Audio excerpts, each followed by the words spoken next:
Hello, everyone. Welcome to the Around the Big Ten podcast. I'm Mark Givler, joined by Chip Minnick. Most schools are in spring ball by now. We got some stragglers. I think that'll kick off the beginning of next week, but we're full speed ahead. And we thought this was a good time to really challenge ourselves. We've talked on previous episodes about all the quarterback competitions that are happening in the Big Ten this offseason. There are so many quarterback competitions happening. And then there's certain schools that maybe aren't having a big quarterback competition, but have a new quarterback. So there are a lot of Big Ten programs this fall who will be starting new quarterbacks, either, again, via quarterback battle this offseason, via a guy who's kind of been anointed the backup, the last couple of years and will now be taking over, or via the transfer portal. So there are going to be a lot of new quarterback faces in the Big Ten. So why not try and rank the top five before we've even seen 80% of them play a snap? Let's take a shot in the dark here and let's really go for it. Chip, let's dive right into it. We both ranked our top five. We did this exactly like we did our Big Ten coaches hot seat. Please check out that video. If you're on the channel, it's at youtube.com/@SaturdayGlory for the Big Ten coaches hot seat that we ranked 1 to 18. I'll also link it at the end of this video. If you go to the end of the video or watch it or whatever, it'll pop up there at the end. You guys can go look at that. But we each did our own top five.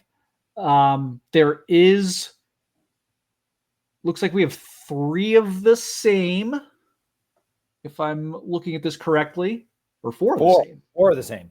We have four of the same. We have one different. We have four of the same five on the list. We have several of them at different spots on the list, and then we each have one that the other one doesn't have. And then so there's also a few guys I think we both thought about putting on here, and so we'll kind of talk about those guys at the end as well.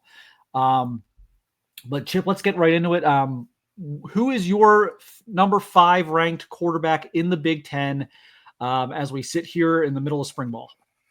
Right now, in the middle of spring ball, and this is just purely based on not only, I guess you could say his recruiting reputation, but based on a limited sample size of what he did at UCLA before transferring to Oregon, I've got Dante Moore as my number 5. He could certainly rise up the rankings. It wouldn't surprise me if, kind of when we talk about, things can certainly change. I have Dante Moore there. I think he's got a tremendous cast around him. We've talked about this previously, that I think he's gonna be able to pick up, right where Oregon left off, and without any, I guess you could say, without slowing down. I think Oregon, they're not going to miss a beat, and I think Dante Moore is well positioned to have a really good year in 2025. Yep, and these are, there's some projection involved with both of our rankings. This isn't just who had the best season last year that's coming back. Like, we are actually trying to pick who our 5 best quarterbacks are going to be this fall, which is, again, going to be a little tricky given all the new faces, but that's why this is going to be a little fun, I think, and probably look back on and see how this ages. We may even update it in August if there's enough information to do so, but if not, we'll certainly revisit during the season and see kind of how these lists held up. But that's a good pick. I've got Fernando Mendoza, the Cal transfer into Indiana. Again, coming off a really nice year, has experience, has talent, can move. Was going to be put into a very, I would say, a quarterback-friendly system. Curtis Rourke had a great season last year for Indiana. Now Indiana's got to replace some guys that he's going to be throwing the ball to, and they've got to figure all that out. But he's in there. He's building chemistry with his receivers right now, and I think has a lot of upside here at 5, which will get me right into your number 4, who is also Fernando Mendoza. So you got him 4. I've got him 5. Yeah, I mean, I'm kind of looking at it like you said, Mark. I think he's coming off a really good year at Cal. He's going into what appears to be a really good situation at Indiana, based on what we saw from the Hoosiers in Curt Cignetti's first year at the helm. I would think that they're going to surround Mendoza with a lot of talent.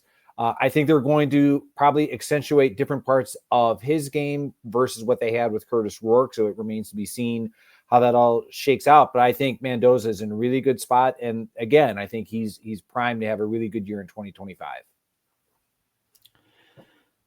Number 4 for me, this is obviously a projection, and there's a little recency bias here, I guess, just because I just watched him throw the ball for about an hour and a half.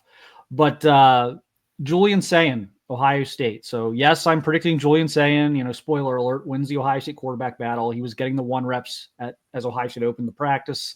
I don't think Lincoln Keenholz is going to catch him. In fact, I think if anyone is pushing up the depth chart right now, it's probably Tavian St. Clair at Ohio State. But Julian Sayin is going to be the guy. I think that's, as certain, just about as certain as it gets. I've watched every quarterback Ohio State's had, obviously playing games, but I've watched, practices of every quarterback Ohio State's had, probably going all the way back. Braxton Miller, maybe before that.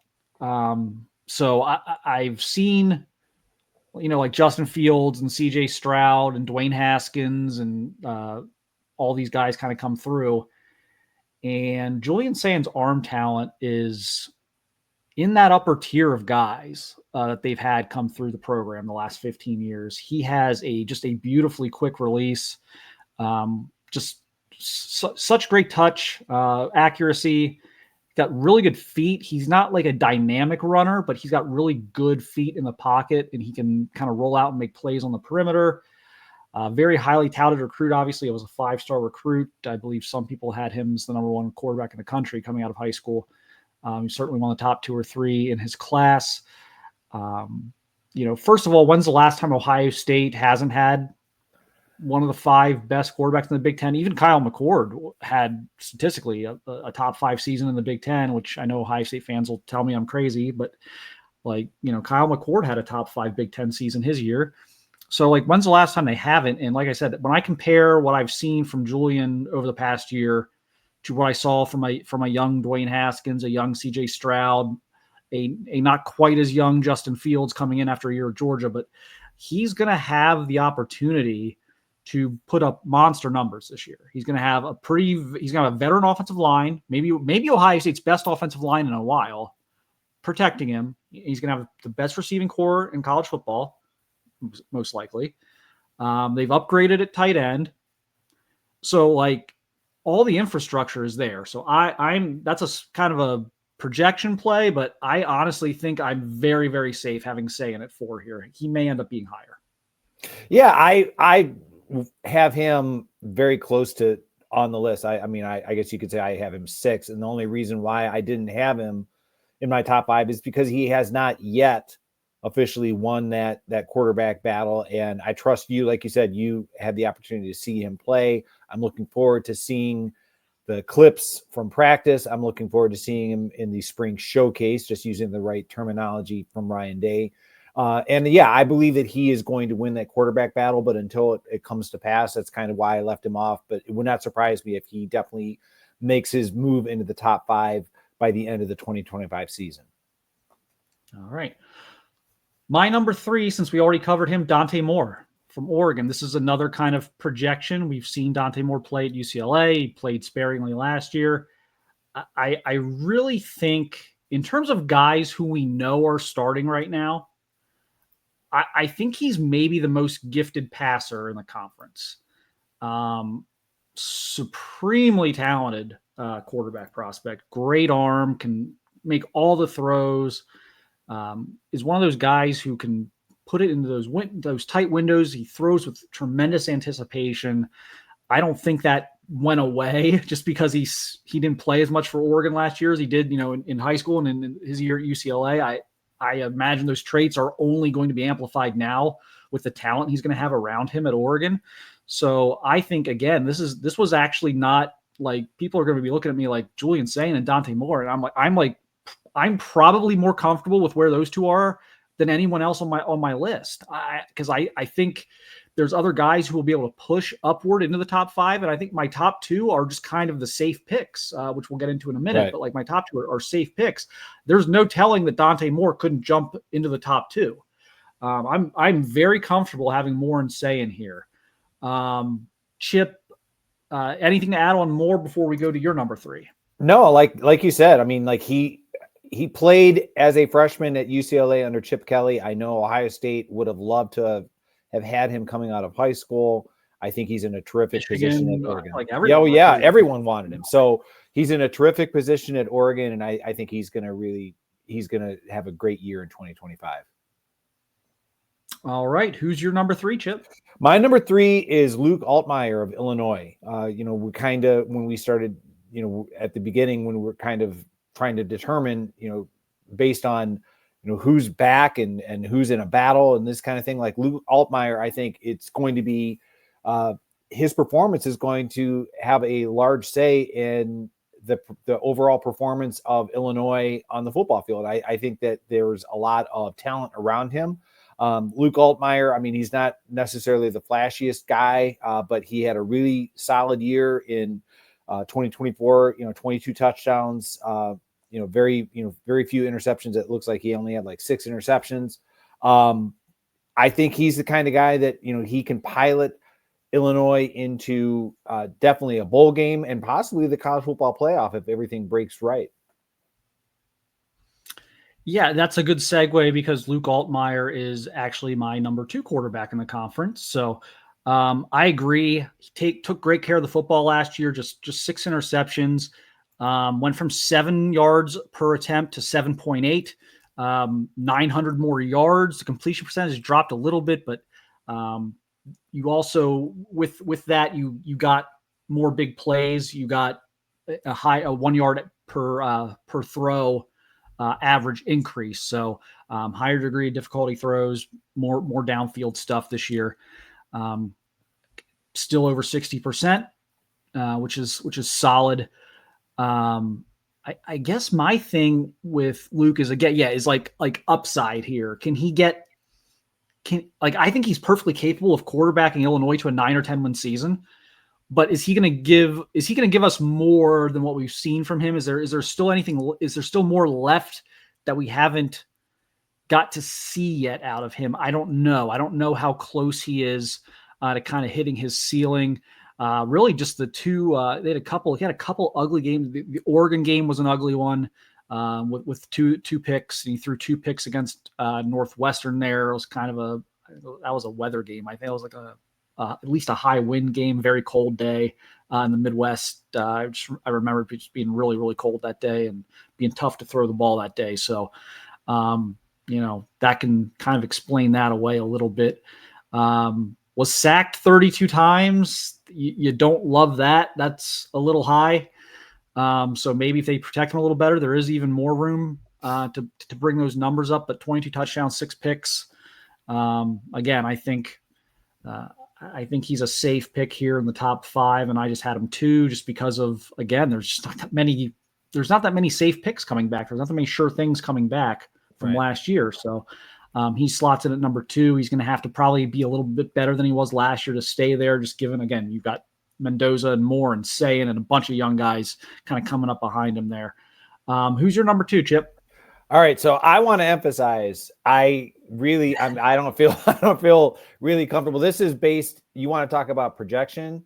I'm going to say that this is a leap of faith in a belief of the addition of Dana Holgorsen as the offensive coordinator, that he is going to bring out the potential and we're going to see better from Nebraska's Dylan Raiola. When you look at him statistically, Dylan Raiola did not have, it wasn't a horrible year, but he threw 13 touchdowns, 11 interceptions. It was nothing spectacular. Every Ohio State fan, feels kind of like, okay, that they were jilted because, he was originally a verbal commitment and then, switched, and then he eventually wound up at Nebraska.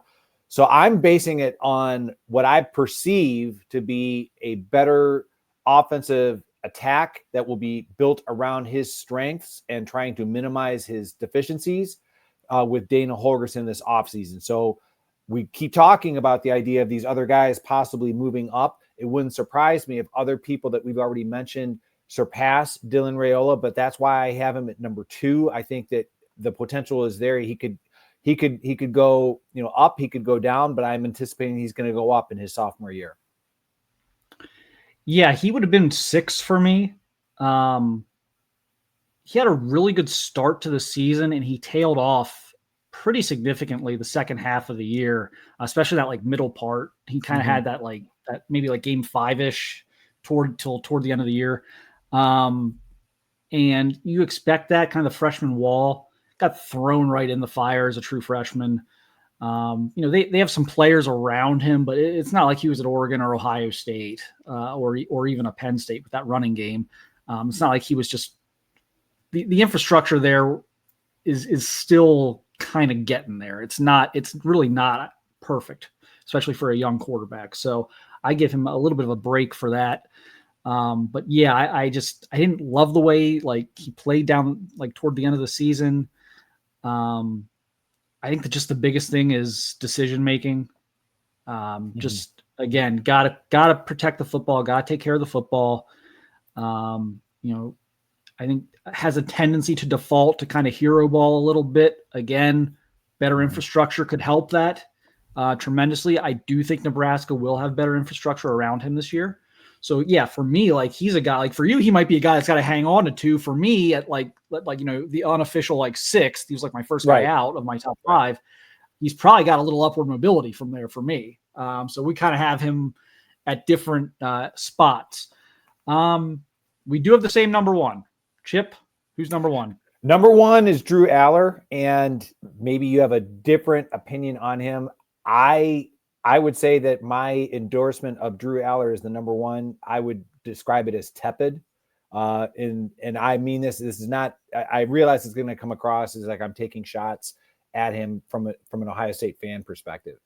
What I saw in the college football playoff game against Notre Dame was a perfect example of, for all of the people that were pining for Drew Allar to join or to enter his name in the 2025 NFL draft, I was like, this is an example of why he should not be entering his name in the NFL draft. Yeah, he's got a really strong arm, but what I saw against Notre Dame, overthrowing receivers, and obviously the costly turnover, I think the talent is there.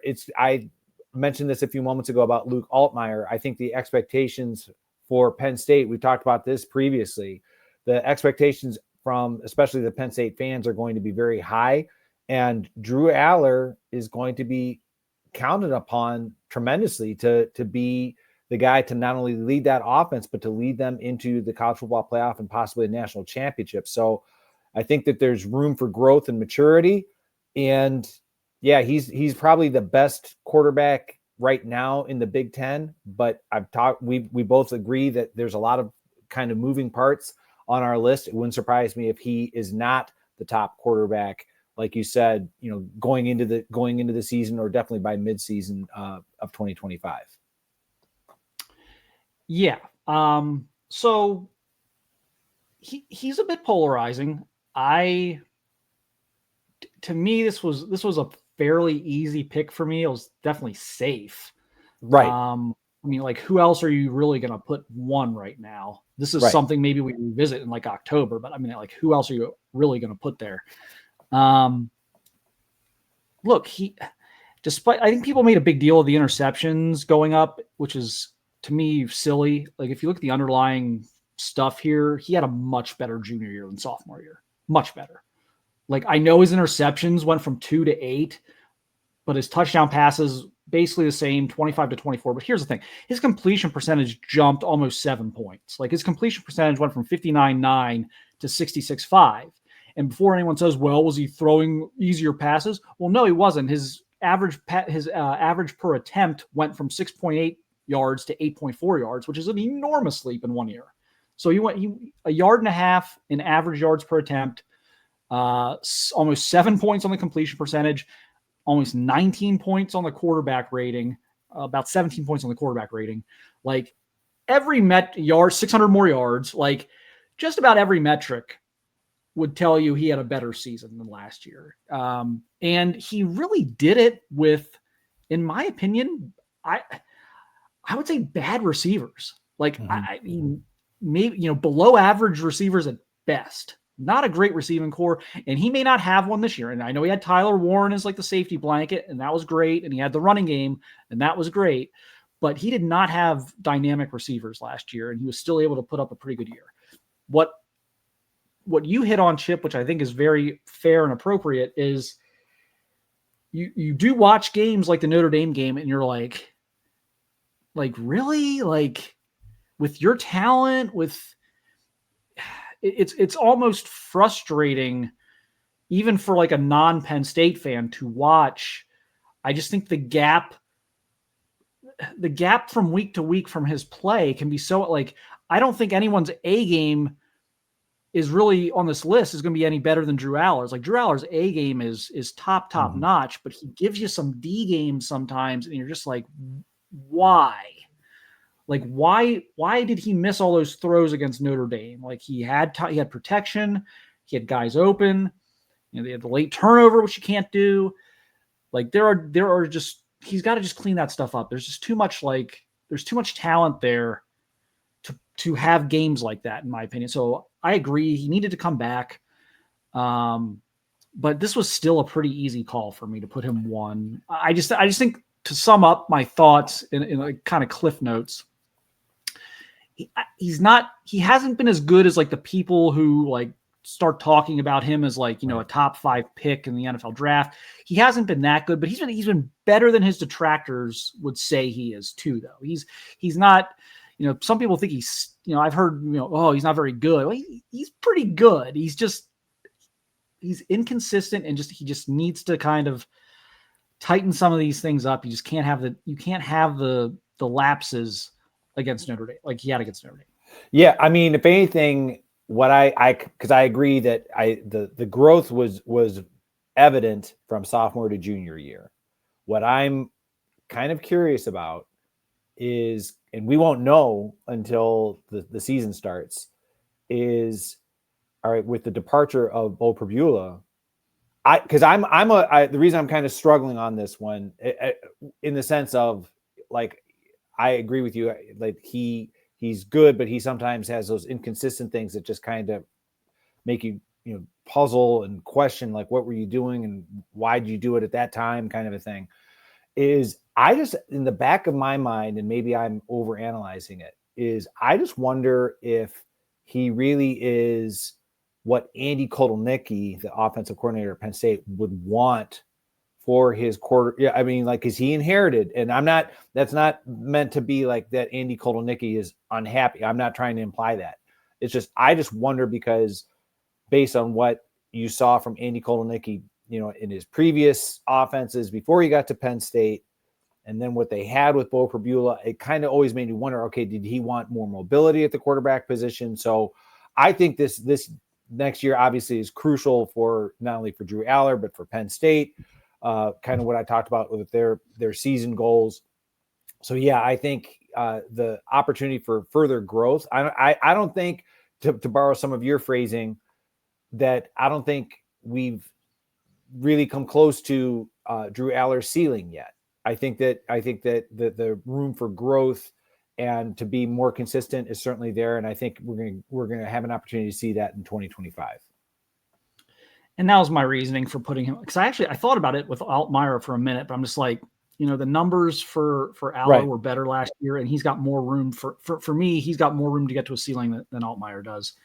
The only other thing I would say for Aller is he just turned 21 years old, right? Like a week ago. Like, he just turned 21 a week ago. Like, he is still a very, very young player, and really only started focusing on quarterback, like freshman, sophomore year of high school. Like, this is not someone who's just like always just been this star quarterback since they were 8 years old. So he still has a lot of untapped stuff. And with that, I think the instincts continue to kind of develop. Situational awareness type stuff continues to develop, but all the tools are there.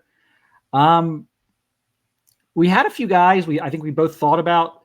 Chip, if you would throw out like one guy who, didn't make your list, maybe like kind of a wild card for you. Sure.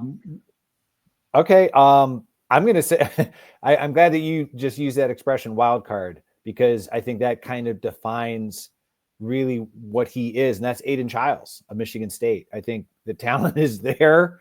We were just talking about, like the inconsistencies of Drew Aller. I mean, okay, Michigan State probably would like a word with me about, what when we talk about inconsistency, the talent is there. I mean, you see, everything that you want. It's just the turnovers that are just sometimes inexplicable, and certainly, very inopportune times.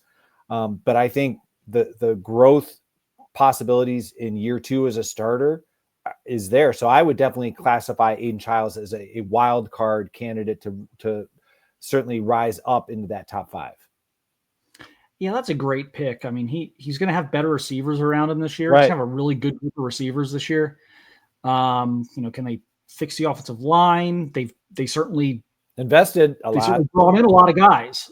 So if that's also the case, yeah, that he is a classic second year breakout type of pick.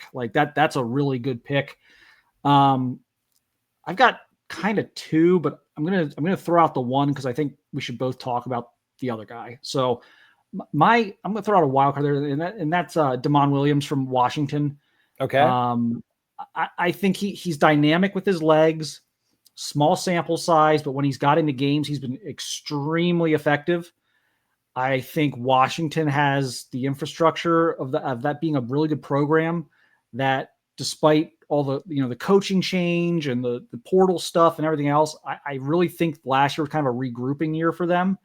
And so I think the infrastructure is going to improve this year from what it was last year for Will Rogers. I think he's got a much higher upside than Will Rogers.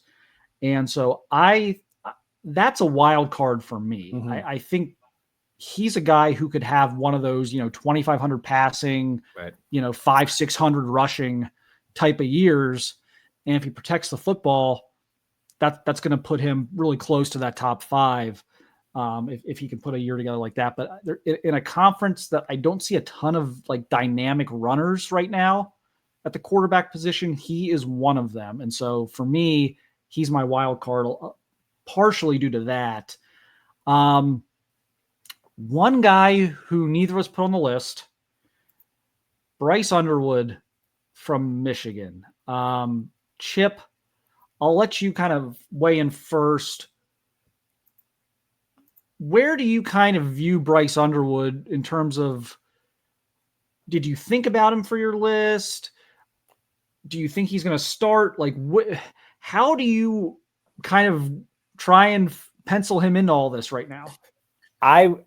I didn't consider him for the list simply because I think the expectations for Michigan fans are for him to start. And I'm not saying that that's completely unrealistic or unfair. I just think, based on the way that my perception of Michigan offensively is, that I'm not saying that they won't throw the ball, but I think that they're going to always be more on the, all right, let's lean on our offensive line and running game, and that the passing game is going to be kind of a, using the tight end, short, easy to intermediate passing that's easier to complete. And I'm not saying that Bryce Underwood can't do that. I just think that the expectation of a freshman being in the top 5, I didn't want to put that kind of, not that I have any undue pressure capabilities as I sit here, but I just think that winning that starting job is going to be the expectation. I think it would not surprise me, though, if Mikey Keene, is able to, at least the start of the season, be the starter. So that's kind of why I didn't have him in the top 5. But I definitely, to kind of piggyback off something you mentioned about Damon Williams, I definitely think, based on his dynamic running ability as well as his passing ability, I think that he certainly that fits that wild card category of being able to move into the top 5. Yeah, I really didn't know what to do with him. So full disclosure, I think if you take a snapshot right now, it's March 17th, 2025. Mm-hmm. If you take a snapshot of every quarterback that is currently on a Big Ten roster, and you tell me who are going to be the highest drafted quarterbacks in the conference that are currently on a Big Ten roster, Bryce Underwood and Tavian St. Clair are my 1 and 2. And quite frankly, I think the only other guy, maybe 2 guys that could push for that right now. I think Dante Moore's got a lot of potential. And then you've got the Drew Aller factor. Like, does he put it all together this year? But like, if I'm actually like, I'm literally picking two guys who are, one certainly is not going to start. Like Tavian St. Clair is not going to start, although I think he's going to be I think the backup is his spot with or without Lincoln Kienholz on the roster is probably going to be Tavian's. He looks tremendous. But and then Underwood, who may not take the first snap of the season. I mean, you bring in Mikey Keene to kind of push the competition and give you a veteran presence. And so we'll see what they do there. But I think Underwood and St. Clair are the two most talented quarterback prospects in the entire conference, even if neither of them starts this year. So I say that to say, I just don't know what Michigan's going to do with Underwood this year. Like, I have a really good idea. Like, it's like I put Sayin on there. I have a really good idea what Ohio State's going to do with Julian Sayin. He's going to be their starter. Like, just like spoiler alert, he's going to be their starter. I don't quite have the same grasp on what they're going to do with Underwood this year.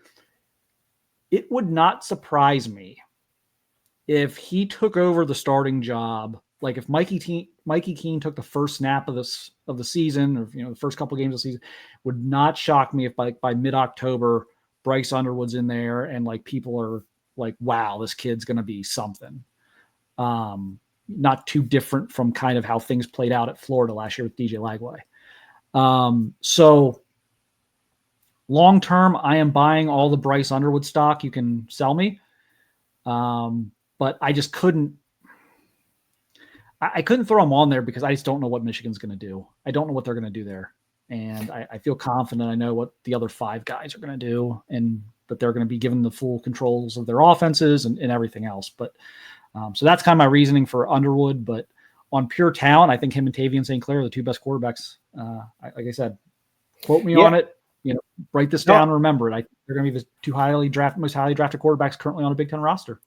I respect that because, I mean, again, when it comes to their high school performance, based on what you have seen and what you know and all of that, looking at, I realize we're going to have schedule analysis shows in the future.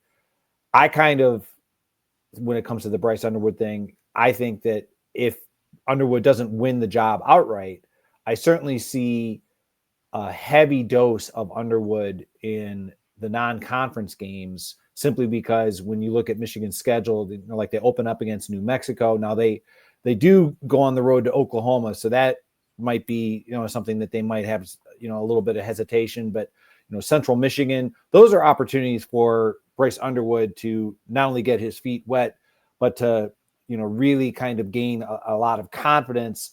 And like I said earlier, I think that the Michigan fan base is naturally, they're going to be clamoring for him no matter what. So to your point about by mid-October, if not earlier, I could certainly see him supplanting Mikey Keene if he doesn't win the job in the spring. Yeah, it'll be interesting. That Oklahoma game is certainly fascinating. You wonder, will they just try and get through that game and then turn it over to him? That would be a tough spot to throw him in. Yes. But now he's going to play. Like you say, they're going to have packages for him. Like, right. I'm not saying he's not going to play against Oklahoma, but that would be a tough deal. It'll be like, okay, go throw it 30 times on the road against Oklahoma. When you have a veteran like Keene that could maybe get you through that and see how Keene performs there. And if it's like, I think that game lets you know very quickly kind of where you stand. Cause I know it's a tough place to play, but realistically, if you don't beat Oklahoma this year, I mean, upsets happen. I get that. So, I shouldn't just base it all off of one game, but if you lose to Oklahoma early in the year, that may signal that it's not going to be a Big Ten championship type of season for you. And then maybe you just turn it over to Underwood at that point, get him ready to go for Central Michigan and kind of take off from there. But yeah, you're right. There's gonna be opportunities there early in the season to get him into games. So it's interesting. Like we had a tough time putting guys at the top because of all these competitions that are out there.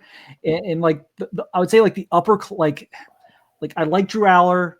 I like Luke Altmaier to an extent as a good, solid like college quarterback.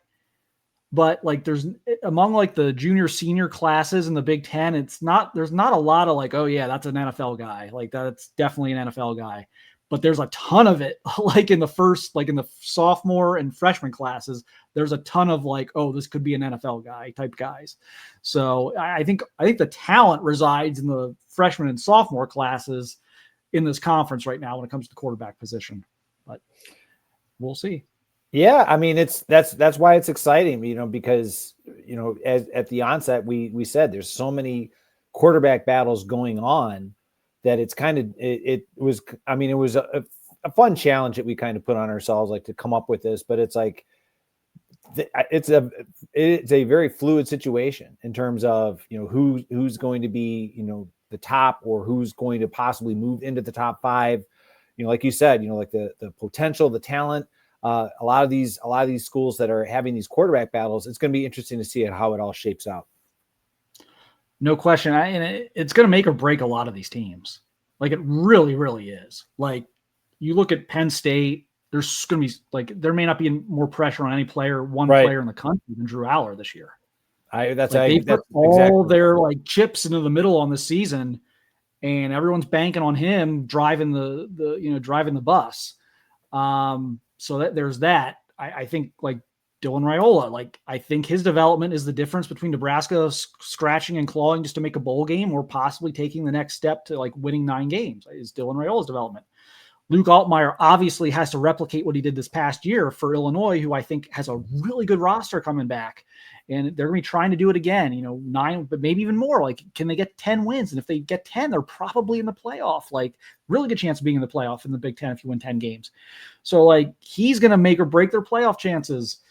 Julian Sayin is going to, like, his ability to quickly pick up chemistry with the receivers and learn the offense and kind of become the leader of that huddle is going to determine Ohio State's title defense situation. Fernando Mendoza is going to determine, can Indiana replicate what they did last year? Like there's so many of these. And then of course, Dante Moore, like there's so many of these situations that are just so quarterback dependent. Like I know quarterback's like the most important position in sports. So I know there's like a bit of a Captain Obvious here, but this feels a little like this isn't like I don't feel this way about certain other programs around the country right now. Like I don't feel this way about Alabama replacing Jalen Milroe. I don't feel this way necessarily about like who's going to start at Georgia. We assume it's going to be Gunnar Stockton, but like I don't feel like it's the same with some of those programs as it is. I just feel like there's so much on these quarterbacks that we've kind of talked about here. No, I think you hit it right on the head. I think it's going to be interesting to see because the Big Ten, you said, with Penn State, we've talked about it before. They are definitely thinking that they are going to be in the national championship conversation. I've mentioned it before. Oregon certainly seems poised to make a run at it, and Ohio State is certainly not just going to go gently into that good night. I mean, like they're certainly, the talent is there, if not necessarily fully experienced like last year. Ohio State can certainly make a run at coming back to the college football playoff and defending that national championship. So the quarterback play is going to be crucial. Yeah, I mean, 3 of the top 5 preseason teams are going to be big. Like I would be shocked if Penn State, Oregon, and Ohio State aren't all inside the top 5 preseason. So a lot to play for. And then of course, Illinois wants to, crash the party, and Michigan wants to get back. So a lot to watch here. All right. I think we've gone long enough on quarterbacks. I can't wait to go back on this in like October, given all the fluctuations happening. But we did our best. We will keep an eye on what's going on around the Big Ten here over the next couple of weeks with everyone. I think by next week, everyone will be in spring ball. Pretty much. So maybe we'll do a kind of a whip around on what's going on in spring ball, any storylines that have emerged or anything we need to talk about with that. But appreciate everyone watching. Appreciate everyone listening. Again, you can download the podcast now on all your audio platforms of choice. We're up there. And of course, you can always catch us on youtube.com/@SaturdayGlory. And we have a playlist just go to the site or go to the YouTube channel, and there's an Around the Big Ten playlist if you just want to kind of go through just these episodes and not get caught up with a lot of the other videos we have on the channel. Although I would suggest you check those out too. Yeah. But appreciate everyone's support, watching, listening, and we will talk to you again soon.